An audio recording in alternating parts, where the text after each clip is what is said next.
कि why NSA, why NSA, why NSA. उस NSA का भी गुरूर जो है वो टूट चुका है। आपसे पूछ रहे हैं नीतीश बाबू और आपसे पूछ रहे हैं तेजस्वी यादव, मनीष कश्यप कीड़ा मकोड़ा है? मनीष कश्यप क्या वो एक फुफुंदी है जिसको आप जेल में रख के ये साबित करना चाहते थे कि नहीं, जो सत्ता के विरुद्ध में जो आवाज उठेगा, सत्ता के खिलाफ जो आवाज उठेगा, उसे आप मसल देना चाहते थे? नहीं हो पाएगा। एक ऐसे शेर को पिंजरे में रखा गया जिसको पिंजरे में रखने के बाद सत्ता को यह पता था कि यह शेर और खूंखार हो जाएगा, आज नहीं तो कल निकलेगा। जब एनएसए हटा है तो भी आपका एक पोस्ट नहीं है। और सबसे बड़ा बात यह है, मनीष कश्यप का एनएसए हटने के बाद जातिवादियों, यह सबसे बड़ा दुख का बात तुम्हारे लिए है जातिवादियों, राजनीतिक रोटियां सेकनी है, राजनीतिक रोटियां खानी है, सत्ता का मलाई जो है सो चभर चभर करके चाटना है। तो कैसे पॉसिबल हो सकता है? हो जिया हो बिहार के लाला, जिया तू 1000 साला, जिया हो तू भोर बबाला, जिया तू 1000 साला। हो तनी नाची गाई सबके मन बहलावे भैया, तनी नाची गाई सबके मन बहलावे भैया। एक तो त्योहारों का मौसम, ऊपर से नाचने गाने का और नाच गा के मन बहलाने का सीजन आ गया है। क्यों? क्योंकि धनतेरस पे और दिवाली पे बिहार का जो धन है, बिहार का जो लाल है, वो अब पिंजरे से मुक्त होने वाला है। एक यूं समझिए तो पिंजरे से मुक्त हो गया है। हम बात कर रहे हैं, हमारे पीछे जो आप देख रहे होंगे बैकग्राउंड में लगा हुआ तस्वीर, एनएसए हटा, बिहारी शेर पिंजरे से बाहर। एक तरफ पुलिस के साथ मनीष कश्यप जब अरेस्टिंग दे रहे थे और वहीं दूसरी ओर देख लीजिए मनीष कश्यप का वो सनातनी जो इमेज है, जब वो पूजा पाठ करके निकले हैं और बीच में वो शेर की दहाड़, वो शेर की इमेज जो पूरा का पूरा मनीष कश्यप से मिलता है, या ये यूं कहिए कि मनीष कश्यप का वो दहाड़ जो शेर की दहाड़ से पूरा का पूरा मिलता है। तो क्यों ना खुश हुआ जाए, क्यों ना पूरे बिहार वासियों को ये बता दिया जाए कि वो समय लौट आया है। जिस प्रकार से आप सरकार से सवाल पूछते थे, सरकार के काम को आप पूछते थे और सरकार का हिसाब मांगते थे, वो समय लौट आया है। सिर्फ इतना ही हम कहना चाहेंगे कि ये सिर्फ और सिर्फ धनतेरस का और दिवाली का ही माहौल नहीं है, ये वो माहौल है जिस माहौल में आपका बेटा, आपका भाई, आपका साथी, आपका पड़ोसी जेल से छूट के आपको छठ की बधाई देने के लिए आएगा, छठ का प्रसाद आपको देने के लिए आएगा। हम आपको बता दें कि मनीष कश्यप वो शख्स जो हर बार छठ में लोगों के साथ बैठ के आनंद विहार में उनकी जो व्यवस्थाएं हैं उनको दिखाता था कि किस प्रकार से दिक्कत आता था। एक बिहारी को बिहार जाने के लिए दिल्ली से कितना दिक्कत झेलना पड़ता था, टिकट नहीं होता था, फिर भी छठ मनाने के लिए वो सवार हो जाता था उस ट्रेन में जिस ट्रेन पे बिहारी छठ मनाने के लिए बिहार को जाता था। फाइन देते थे, चाहे 1000 हो, 500 हो, 1500 हो, लेकिन छठ जरूर मनाएंगे। एक ऐसे लोगों की, ये एक ऐसे बिहारी लाल की कहानी है जो हर समय बिहार वासियों के लिए अपनी आवाज को उठाते रहा है। एक ऐसे शेर को पिंजरे में रखा गया जिसको पिंजरे में रखने के बाद सत्ता को यह पता था कि यह शेर और खूंखार हो जाएगा, आज नहीं तो कल निकलेगा। 2024 के इलेक्शन से पहले अगर यदि इसे हम नहीं निकलने देंगे, 2025 के इलेक्शन से इसे नहीं निकलने देंगे तो राजनीतिक फायदे हो जाएंगे।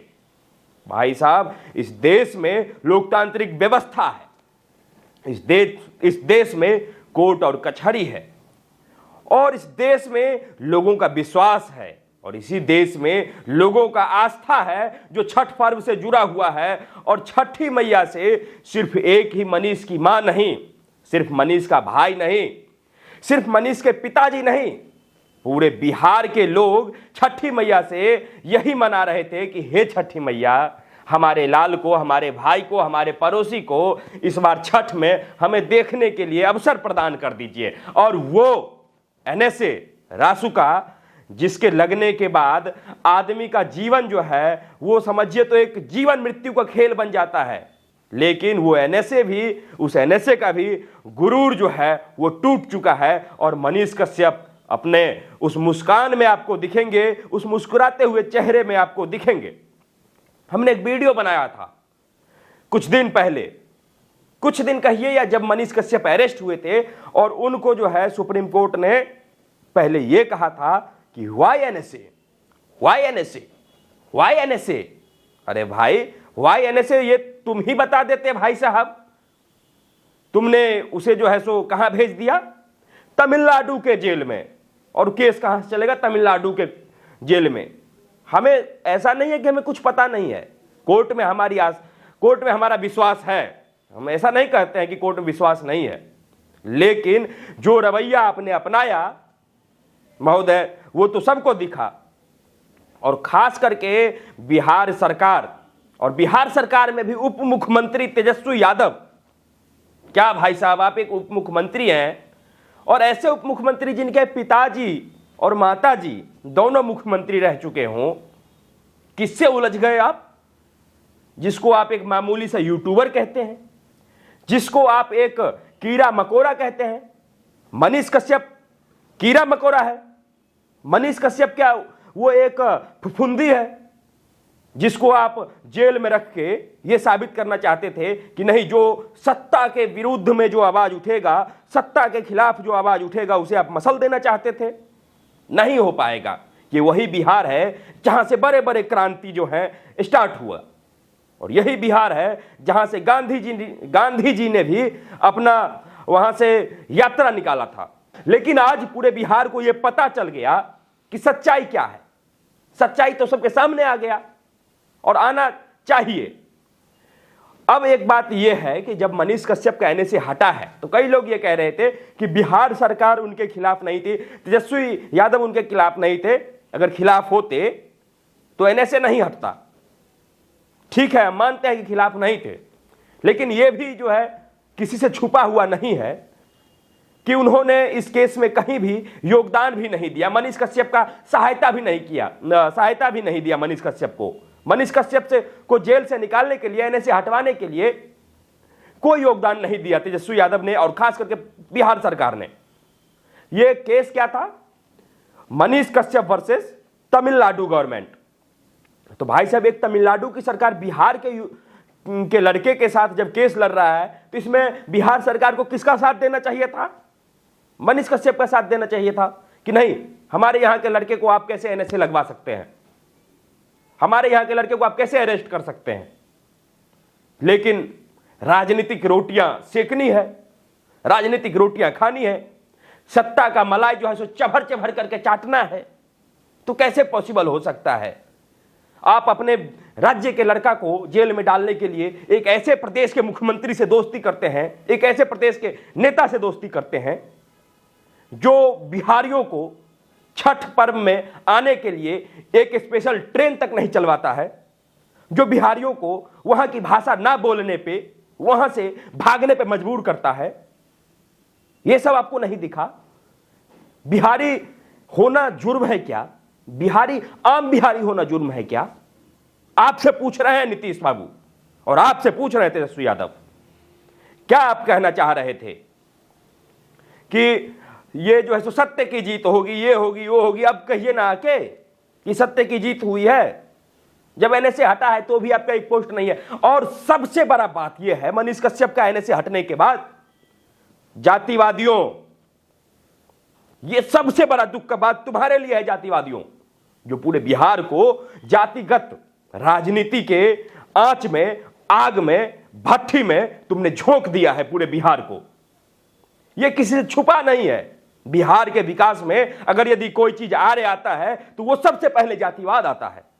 और मनीष कश्यप, वो पत्रकार, वो बिहार का लड़का, वो बिहार का बेटा, वो बिहार का भाई, वो बिहार के आदमियों का पड़ोसी, जिसने जातिगत राजनीति को तोड़ने के लिए अपनी आवाज को बुलंद किया और कोई मेहनत और कोई कसर नहीं छोड़ा। आपको दिक्कत इस बात से थी कि मनीष कश्यप अगर बाहर रह गया तो आपकी ये जाति वाली राजनीति जो है ये खत्म हो जाएगी। और जाति की राजनीति में एक कैंसर है। आज मान लीजिए जो भी लोग जातिगत रूप से अपना सरकार चुनते हैं, अपना नेता चुनते हैं, अपने विधायक चुनते हैं, अपने सांसद चुनते हैं, उन लोगों को बता दीजिए कि जब उनके परिवार का कोई बच्चा बीमार होता है तो क्या एक पेपर पे भी साइन करके देते हैं कि नहीं हमारे बिहार के बच्चे का जो है सो वहां पे दिक्कत हो रहा है, एम्स में आप भर्ती करवा दीजिए? कभी नहीं होता है। तो बिहार की राजनीति में एक अभिशाप है, और खास करके कुछ पत्रकार भी जातिवाद और धर्म कहिए तो एक विशेष धर्म और संप्रदाय के लिए काम करने लग गए हैं, जबकि पत्रकार का काम होता है ना किसी धर्म के लिए आवाज उठाना, ना किसी जाति के लिए आवाज उठाना, ना किसी संप्रदाय के लिए आवाज उठाना। एक पत्रकार तो सर्वविदित है, सबके लिए है, ना वो बिहार का है, ना वो यूपी का है, ना तमिलनाडु का है, ना साउथ का है, ना नॉर्थ का है, ना ही ईस्ट का है, ना ही वेस्ट का है, वो सबके लिए है। पत्रकार तो पत्रकार है भाई साहब। और ये जलन उन लोगों के लिए हो रहा होगा, उन लोगों को ये जलन बहुत ज्यादा हो रहा होगा कि एक यूट्यूबर कह के आप संबोधित करते थे, एक बिहारी यूट्यूबर कह के आप संबोधित करते थे, आज वो बिहारी यूट्यूबर के ऊपर से एनएसए तो हट ही गया है, और ऐसे मौके पे वो छठ में बिहार आ रहा है जहां पूरा जो प्रदेशवासी हैं और पूरे बिहार के लोग हैं वो छठ मैया का धन्यवाद करेंगे। सांझका अर्घ में और भोरका अर्घ में दोनों ही समय छठी मैया को धन्यवाद देंगे कि आपने हमारा लाल सौंप दिया, आपने हमारा वो बेटा वो भाई सौंप दिया जिसके लिए हमने मन्नतें मांगी थी, जिसके लिए हमने पूजा अर्चना किया था। ये विजय है तो पत्रकारिता जगत के लिए विजय है, ये विजय है तो उन लोगों के लिए विजय है जो चाहते थे कि ये सत्य की जीत हो। हम एक चीज और कहना चाहते हैं कि अगर यदि मनीष कश्यप के आने के बाद किसी के कलेजे पे सांप ना लौटा हो, मनीष कश्यप कहने से हटने के बाद किसी के कलेजे पे सांप ना लौटा हो, तो एक बार उसके समर्थन में ट्वीट कर दीजिए, आप दिखा दीजिए, आप साबित कर दीजिए कि नहीं आप बिहार के लिए अच्छा सोचते हैं, आप बिहार के लोगों के लिए अच्छा सोचते हैं। आपका क्या कहना है कमेंट बॉक्स में जरूर बताइएगा हमें। और हम एक बात आपको बता दे रहे हैं, ये वही मनीष कश्यप है जो हर गरीब के लिए आवाज उठाता रहा है, और हमारा कोई पारिवारिक संबंध नहीं है मनीष कश्यप से, लेकिन क्षेत्र एक है। हम सब लोग जिस तरीके से आपने कहा कि वो एक यूट्यूबर है, कोई दिक्कत नहीं, यूट्यूब पे वीडियो डालते हैं, यूट्यूबर हैं, कोई दिक्कत नहीं है, बिहार के रहने वाले हैं, बिहारी हैं, लेकिन ऐसा क्यों लगता है कि आप गाली देना चाहते हैं यूट्यूबर कह के, आप गाली देना चाहते हैं बिहारी कह के? कोई दिक्कत नहीं है हमें उससे। खैर, सत्य की जीत हुई है, और सत्य की जीत के साथ ही एक ही बहुत खास जो दिवाली है और बहुत ही खास छठ पर्व मनाया जाने वाला है। तो सावधान हो जाइए बिहार वासियों, मनीष कश्यप को फिर से फंसाने की साजिशें जारी होंगी और जारी रहेगी, लेकिन ये वही शेर है जो पिंजरा में तो था लेकिन बाहर आने के बाद और ही ज्यादा खूंखार हो गया है, और भी ज्यादा सवाल पूछा जाएगा सत्ता से, और भी ज्यादा लोगों की भलाई के लिए सरकार से मांग किया जाएगा। ठीक है, हमें दीजिए इजाजत, धन्यवाद, नमस्कार।